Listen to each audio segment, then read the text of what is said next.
In 1973, Berkshire Hathaway's stock price hit a new high of $93. Its profits driven mostly by their insurance businesses.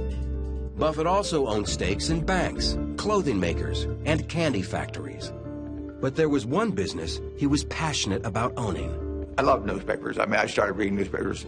You know, my dad would bring them home when I don't know whether I was 6 or 7 or 8, and it was the first thing I'd grab. You know, my sisters would grab them too. We all liked to read it. His first newspaper purchase was an Omaha weekly called The Sun. The paper won a Pulitzer Prize, a rare honor for a small publication. He then started acquiring stock in the Washington Post Company. The paper was struggling financially after the Watergate scandal.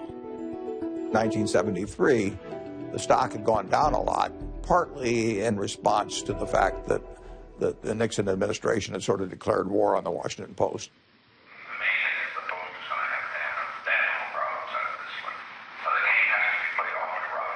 The interesting thing is when we were buying that stock at $20 a share, if you'd asked the people who were selling it to us how much the company was actually worth the businesses, they would have said $100 a share. But they sold it anyway. I salute the Nixon administration for stirring up the dust at that time.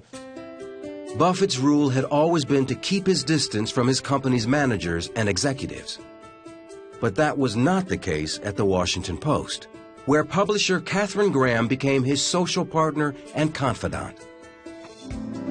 She was in a business that fascinated me, so she would invite me to these various Washington parties, which were interesting. I mean, I saw parts of the world that I wouldn't have seen otherwise if we hadn't become friends.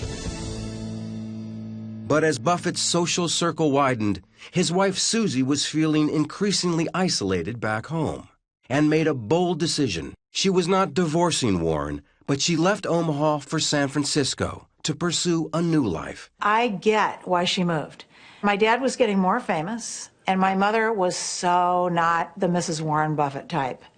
Their relationship never changed at all. They were completely in love with each other. They talked 5, 6, 7, 8 times a day. They traveled together. She just couldn't live here.